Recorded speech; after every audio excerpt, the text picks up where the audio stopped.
En esta parte del programa estamos en la comunicación con el congresista de Renovación Popular, Jorge Montoya. Congresista, buenos días, bienvenido. Un gusto estar en su programa. Mucho gusto, congresista. Quiero un poco remitirme a lo que dice la encuesta de la República, desarrollada por el Instituto de Estudios Peruanos, en la que sostiene que el 81% de la población encuestada, según IEP, rechaza la función del Parlamento. Solamente tiene un respaldo del 10% de la población, frente a lo que significa el respaldo del presidente, que se eleva a 31% y 61% lo rechaza. ¿Están más desprestigiados ustedes como institución pese a esa situación política que ustedes consideran es luchar contra la corrupción, congresista Montoya? Esto es el efecto que tiene la campaña que ha hecho el presidente y sus ministros para cerrar el Congreso. El día de ayer mismo estaba en un pueblo gritando cierren el Congreso. Tenía un portavoz detrás de él que gritaba cierren el Congreso. A la gente le decían cierren el Congreso. Eso lo hace todos los días. Sería increíble que no tuviera resultado. Y la gente cree en la palabra cuando se repite muchas veces. Y ese es el discurso normalmente del comunismo. Repiten una mentira que al final queda como verdad. Estamos contra una campaña total contra el Congreso, no de una semana, de meses que tiene el presidente, convocando en el Palacio de Gobierno a diferentes gremios y grupos sociales, diciéndoles que hay que cerrar el Congreso, que el Congreso no funciona, cuando todo lo que no funciona está en el Ejecutivo. Todos los problemas que existen actualmente es porque el Ejecutivo no ha cumplido con sus promesas. En el caso de la huelga de transporte, por ejemplo, tienen actas firmadas de responsabilidad y no las han cumplido. Por eso es que se han ido a la huelga los transportistas, con justa razón. Y así como eso, tenemos el agro, tenemos todos los sectores comprometidos en este tema. Y el gobierno no mejora su situación porque no tiene interés de gobernar. Su interés es apoderarse del poder por completo y después ver qué cosa hace con una asamblea constituyente. A él, para esto, es un pase nada más, un obstáculo para poder llegar a su objetivo final.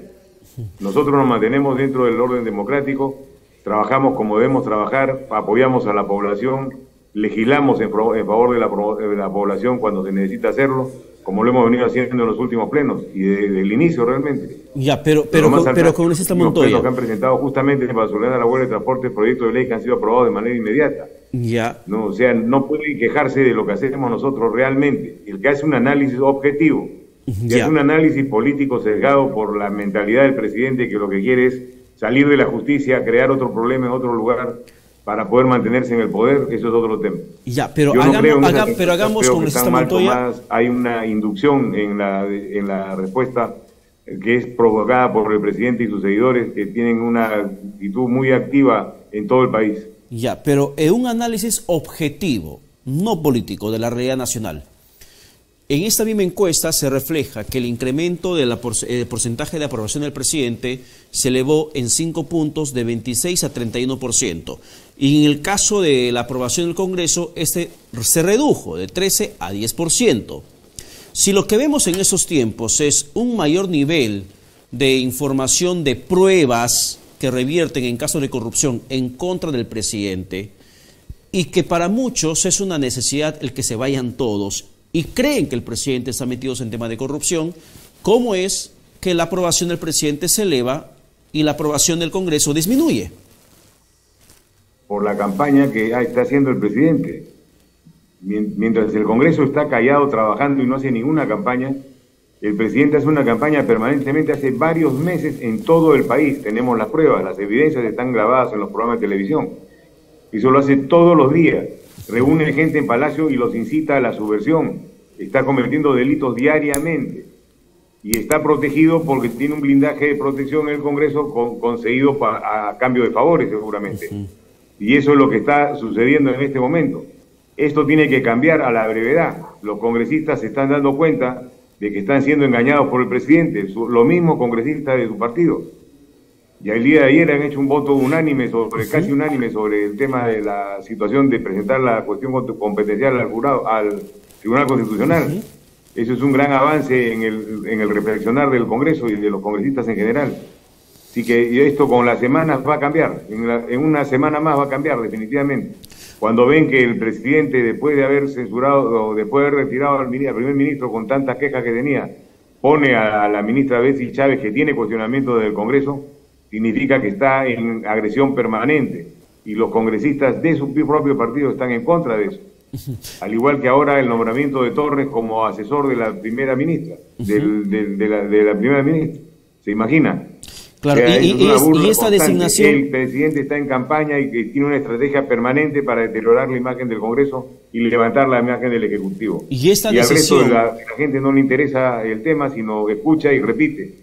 Eso es lo que está sucediendo realmente en el país. Pero, congresista Montoya, y esa decisión de Betsy Chávez de designar, nombrar como asesor de su despacho como presidente del Consejo de Ministros a Aníbal Torres, ¿cómo lo toman ustedes? ¿Es una afrenta política? ¿Es una provocación para que le nieguen el voto de confianza y el Congreso, en la interpretación que tiene de la acción del Parlamento, cierre el Parlamento? Fíjese, ese es exactamente lo que ha dicho usted, es lo que está haciendo la congresista. Hay muchas coincidencias. Por ejemplo, me he enterado que en la placa de clausura de un curso del CAE está la congresista Betsy Chávez y Beder Camacho, siguiendo el mismo curso este año. ¿No? Hay que analizar muchas coincidencias que no son coincidencias, sino son tareas estratégicas hechas por ellos para lograr el poder. Hay muchos detalles que no conocemos aún y que van a salir a la luz poco a poco. Ella está buscando el enfrentamiento permanente con el Congreso y un tema de recuerdo. Todos los gabinetes han tenido la confianza del Congreso. La única bancada que no se le ha dado es la nuestra, Renovación Popular. El resto de bancadas le ha dado la confianza. O sea, para ellos no debe ser complicado el saber que va a terminar en ese resultado. Muy probablemente. ¿No? Nosotros de manera constante a todos los gabinetes le hemos negado la confianza porque no creíamos en la idoneidad de sus ministros. El resto de bancadas le ha dado la confianza y la han tenido. Así que podría ser el resultado similar esta vez a lo que ha sucedido antes. Claro, pero estamos en estos momentos también frente a una demanda competencial y acción de amparo que han aprobado ustedes ayer por 98 votos. Bastante curioso, porque mencionábamos en el editorial del día de hoy, grupos de izquierda, centro y derecha se unieron para poder elevar esa demanda ante el Tribunal Constitucional y así evitar un cierre del Congreso que podría incluso conllevar a una causal de acusación que establece el artículo 117 de la Constitución en contra del presidente. Y esto leía el día de hoy de un constitucionalista en la que mencionaba, Ernesto Álvarez, expresidente del TC, en la que él mencionaba que si el presidente pretende aplicar el cierre del Congreso con esta falsa denegación de confianza que él ha esgrimado, podría significar una acusación constitucional en su contra y hasta una vacancia presidencial. Así es. Así es como dice usted. Y no solamente ese, sino ya intervendría la Fuerza Armada, porque ante una ruptura del orden constitucional, la Fuerza Armada tiene que intervenir para poner orden en el país. O sea, eso sería una situación de crisis que no la deseamos. No queremos llegar a esa situación. Creemos que se va a entender el tema y el presidente sabrá que cuando se le dice que tiene que dejar el cargo, lo tiene que dejar. Pero usted, ¿por qué piensa que las Fuerzas Armadas intervendrían? Si siempre han señalado desde el Comando Conjunto, y usted ha sido sobre todo hombre de las Fuerzas Armadas, que no son dirimentes, se sujetan a lo que menciona la Constitución sobre el presidente de la República, que es el jefe supremo del Comando Conjunto de las Fuerzas Armadas. Lo es mientras esté dentro del orden constitucional. Una vez que rompe el orden constitucional, deja de serlo, y el Congreso asumiría esa tarea. Y ahí tendrían que intervenir las Fuerzas Armadas, ya tendría otro jefe de las Fuerzas Armadas. Automáticamente se descalifica el presidente como jefe supremo de las Fuerzas Armadas cuando comete una infracción constitucional atacando al Congreso. Eso es claro.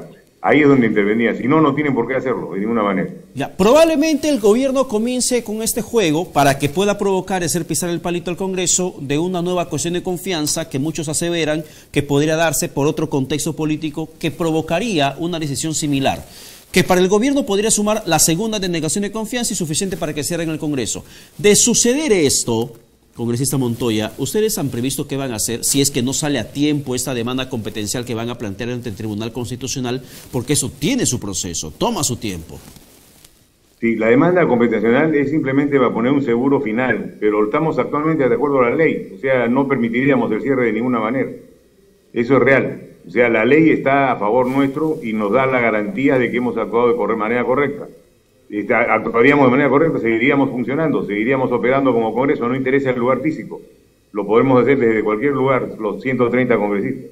Y eso es lo que haríamos. Y sobre eso, por ejemplo, en el Congreso, ¿se estarían dispuestos a sesionar en cualquier lugar?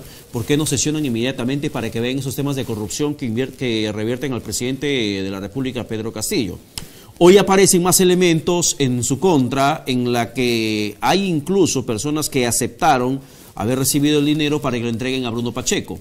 El caso de Shemabukuro, ese asesor de inteligencia del presidente Pedro Castillo, que ante la Fiscalía en su momento reconoció que recibió un sobre, aunque desconoció de qué se trataba, pero que era para que lo entregue a Bruno Pacheco en coordinación con Beder Camacho. Beder Camacho, que delató la forma como se desaparecieron pruebas de Palacio de Gobierno por orden del presidente, desaparezcan registros de visitas, las agendas de sus edecanes, desaparecer los celulares, botarlos al mar, para evitar cualquier vinculación con el tema del biodiesel, de la compra de petróleo de este Palacio de Gobierno o desde Petroperú por 70 millones de dólares. Y todo esto se conoce ya en la información e investigación que lleva adelante la Fiscalía. ¿Por qué el Congreso no puede ahondar mucho más en esos sentidos para poder conocer la magnitud de esos temas de presunta corrupción? Sí, para nosotros está claro totalmente. Ya no tenemos la menor duda. La denuncia fiscal de más de 200 páginas tiene 190 elementos de convicción muy claros que dicen que el presidente es corrupto. Lo que pasa es que hay algunos seguidores que he escuchado sus argumentos que no tienen realmente profundidad ni firmeza, sino simplemente son llevados por la parte emocional de que tienen que protegerlo porque son parte de su equipo, han sido parte de su equipo. Están equivocados, consideran que esto es una fantasía, que el presidente es santo, puro y honesto, que no ha cometido ningún delito. Eso es lo que dicen en sus argumentos. Y están equivocados, lamentablemente. Se tendrán que dar cuenta del error que han cometido en pocos días, porque esto no puede seguir de esta forma. Como dice usted, tenemos todos los elementos para vacar al presidente en este momento. No necesitamos ni un elemento más. Con los que existen se puede hacer, pero falta esa voluntad que tienen algunos de protegerlo de una manera exagerada, porque su función no es proteger al presidente, es proteger a la República, al Congreso y a la Constitución, como juraron cuando tomaron el cargo. Se están equivocando del peso que deben darle a cada asunto que tienen pendiente. Entonces, esto va a cambiar, así como la votación de ayer ha sorprendido, va a sorprender la votación por la vacancia, porque va a ser casi unánime, seguramente. Ahora, pero el peruano se pregunta, el peruano y la peruana se preguntan, vacan al presidente, ¿quién asume funciones? Si Dina Boluarte está próxima también probablemente de ser suspendida e inhabilitada para ocupar cargos públicos por el tema del Centro Cultural de Apurímac. Si no asume Dina Boluarte sí, ante la vacancia presidencial, ¿quién va a asumir la presidencia? ¿Cómo va a tomar esa decisión el Parlamento? Fíjese, en el caso de que Boluarte siga en ejercicio, pues seguirá ella hasta que asume la presidencia. Si ella ya fue inhabilitada, tendría que llamarse a elecciones presidenciales, y eso se haría a la brevedad. Mientras tanto, el presidente del Congreso estaría encargado del gobierno, no sería presidente, porque no se le llama así, se le llama encargado del gobierno, hasta que salgan las elecciones, que tomará 4 o 5 meses.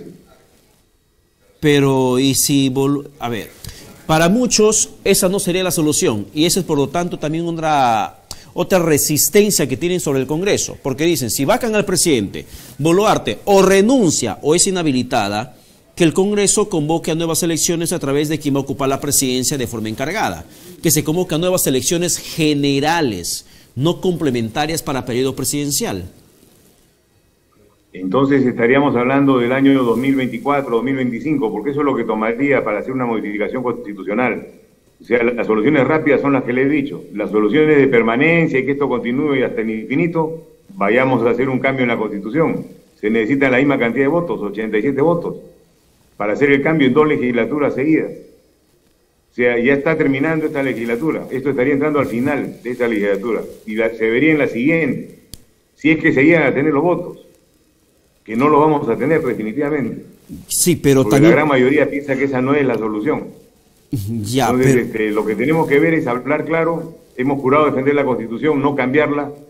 Y la salida es, nos vamos todos, es un cambio de la Constitución, o sea, un rompimiento del juramento que hemos hecho. En la democracia se respetan las reglas, si no, esto sería un caos. Si a mí no me gusta la Constitución, no la voy a cambiar cada vez que se me ocurre. Si no, generaríamos una inestabilidad política permanente en un país. Eso no sucede en ninguna parte del mundo. Solamente acá, con las ideas innovadoras que tienen muchos políticos que quieren regresar, seguramente a ocupar sus puestos. Porque no tiene sentido lógico lo que están hablando, para uno que conoce cuál es la Constitución y cómo se maneja un gobierno democrático. El Perú se convertiría en un país inestable totalmente, porque el día de mañana el próximo Congreso cambia la Constitución nuevamente porque no le gusta y acorta o alarga el mandato a lo que quiere. Porque esto también podría jugarse en sentido inverso. Vamos a alargar los mandatos y hacemos un cambio de Constitución. Todo se puede hacer. Entonces debemos evitar esas cosas y ser tercos en el tema de defender la Constitución como está y ajustarnos a sus normas para poder gobernar de esa manera. Claro. Sí se puede hacer, es solamente voluntad y firmeza, nada más. Le entiende esta explicación. Sin embargo, la pregunta iba en el sentido de a quién van a designar como presidente encargado del país en el Congreso de la República. ¿Será una especie de acuerdo multipartidario entre bancadas, tipo lo que pasó con Sagasti cuando lo designaron como presidente encargado del país? ¿O será el que esté en esos momentos en el Congreso al frente del Parlamento, como en el caso de William Zapata, que se queda hasta el 28 de julio de 2023, él directamente asumiría la presidencia encargada del Perú? ¿Cómo sería ese movimiento? Porque de una u otra forma tendría que darse una señal de consenso dentro del Parlamento. Fíjese, es igual a lo que le he mencionado para el cambio de presidente. Respetamos las reglas. Actualmente el que está de presidente es el congresista Williams. Él sería el que asuma. No hay por qué hacer cambios. El consenso para nombrarlo presidente fue pensando en todo lo que podía pasar. Él es el que está encargado en este momento, hasta que venza su mandato. Cuando venza su mandato, será el que se elija como nuevo presidente del Congreso el que tendría que relevarlo en el supuesto caso que no se haya terminado de hacer las elecciones para esa fecha. Que no creo, ya para esa fecha estará solucionado el problema. Y si ustedes escuchan un poco más a la población, congresista Montoya, ¿por qué no hacer caso a esta invocación que se hace del que se vayan todos? Y hay ya una discusión, entiendo, con predictamen dentro de la Comisión de Constitución para el adelanto de elecciones para 2023, y que tampoco ha sido sometido a votación hasta el momento, y que se esperaba que esto pueda darse ya en este año para que inmediatamente se pueda someter a un cambio en esa parte de la Constitución, acortar mandato, tanto presidencial como legislativo, y de esa forma convocar a nuevas elecciones generales. ¿Por qué esto no puede ser viable según la lectura que tiene usted? Fíjese, primero porque ese dictamen ha sido hecho con un sesgo populista, no con un sesgo legalista. Cualquier persona que conoce el tema sabe que lo que estoy diciendo yo es correcto. Eso no se soluciona en un día. Esto es para permanecer la situación como está. O sea, favorecer a Pedro Castillo para que no le llegue la justicia aún, porque sería que permanezca en el poder más tiempo del que debería estar. Él debería salir ahora. Y este tema de alargar las elecciones significa que se quedaría hasta que nombren al nuevo presidente. Ese es el truco que tiene esa medida populista de dictamen a favor, que nadie está de acuerdo en esa comisión, estoy seguro, muy pocos están de acuerdo con eso. No van a tener los votos para lograrlo a hacer o a firmar. Hay que pensar en todo acá, no hay cosas que sucedan de manera extraña o aislada, obedecen a una estrategia finalmente. Y como le vuelvo a repetir, esa no es una solución, porque eso sería continuar con el presidente como está, alejarlo de la justicia un año más, sabe Dios qué pasará en un año, y olvidarse del problema. O sea, los que están pensando de esa forma están blindando al presidente, porque no han visto, solamente dicen, nos vamos todos, ¿cuándo? La pregunta es ¿cuándo? Se nos van todos cuando hay uno nuevo nombrado. Y ese nuevo nombrado más de un año va a pasar todavía. No va a salir en un año porque no tienen los votos, no tienen nuestros votos de nuestra bancada para empezar, así como de la nuestra, de muchas otras bancadas, no van a llegar a los 87, de ninguna manera. O sea, es una fantasía lo que están haciendo y están intranquilizando a la población, dándole falsas esperanzas. Bien, ahora, pero por otra parte, sea que se dé el hecho de que se vayan todos, o que llegue cada uno a su final de periodo al 2026, tanto el Congreso como el presidente Pedro Castillo, la gente se pregunta, ¿qué me viene para el siguiente menú electoral? ¿A quién voy a elegir? Si voy a seguir eligiendo sobre las reglas de juego vigentes en estos momentos, seguiremos eligiendo a gente vinculada a temas de corrupción, a congresistas que no tienen ni un mínimo de filtro de decencia, a presidentes vinculados por financiamiento indebidos, ilegales, que están bajo sospecha, y todo lo demás que conocemos. ¿Por qué el Parlamento no se aboca en esos tiempos a mejorar esos filtros y esas reglas de juego para el siguiente proceso electoral, congresista Montoya? Estamos trabajando en eso y ya hemos presentado proyectos para que se vean modificando lo que dice justamente usted. Están en la Comisión de Constitución en espera de que sean atendidos. Ya lo hemos hecho y vamos a seguir haciéndolo. A raíz de la Comisión de Investigación de las Elecciones salieron muchas informaciones interesantes para modificar la ley electoral. para poder permitir lo que dice usted, evitar caer en lo mismo que caemos actualmente. Pero ese que nos vayamos todos es peor, porque es exactamente igual a lo que estamos ahorita, porque no se ha modificado nada ni va a haber tiempo para modificar nada. Tenemos que darnos el tiempo para poder terminar la labor que hemos empezado con profundidad desde el inicio. Y eso toma tiempo, toma más de un año, no se hace en un minuto ni en un mes. Toma tiempo de generar ideas, de procesarlas, de consensuarlas, de corregirlas, de volverlas a revisar. Ese es un proceso largo y para eso necesitamos terminar nuestro periodo. Claro, que no tenemos por qué acortarlo. Yo y en este tema de que nos vamos todos nuevamente, hay una irresponsabilidad política de los que están asusando a este tema cuando saben que esto no soluciona el problema. Esto lo alarga más, lo deja al presidente en el poder mucho más tiempo hasta que se olviden de su problema.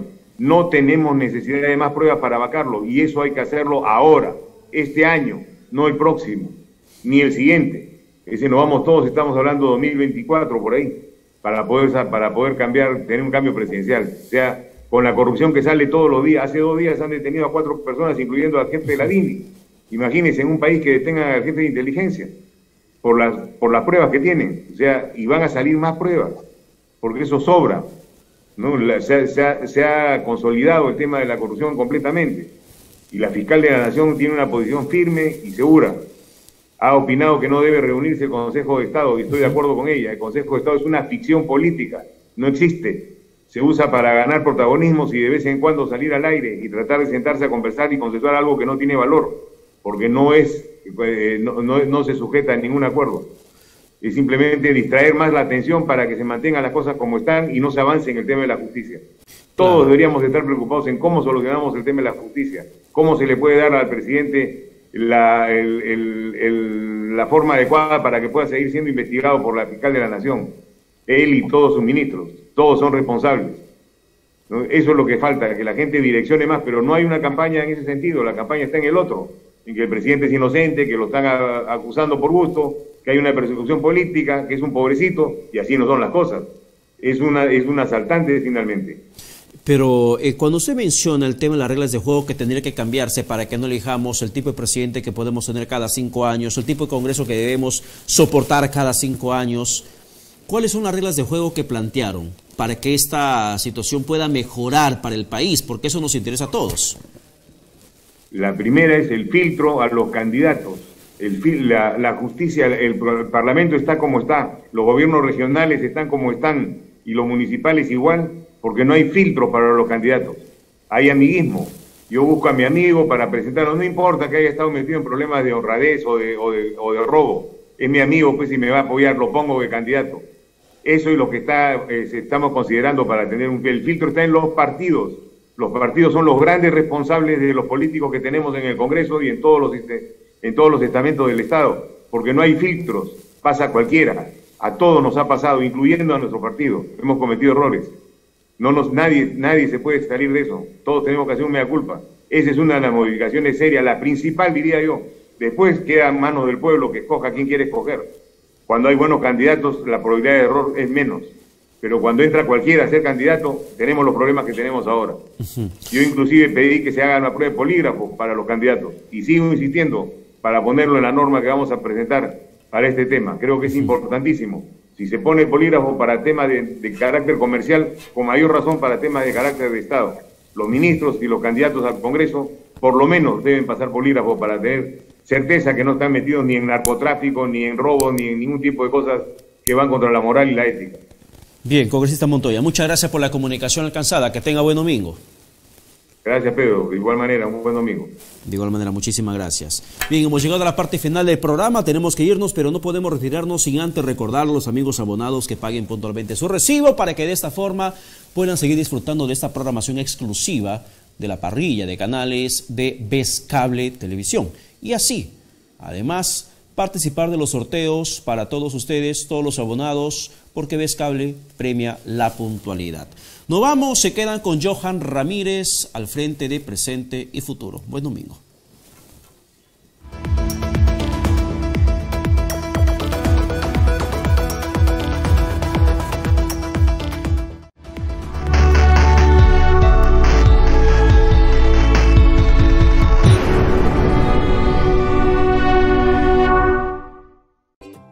Ya lo sabes, Tú también puedes participar de nuestros sorteos y así como ellos, puedes ser uno de los ganadores.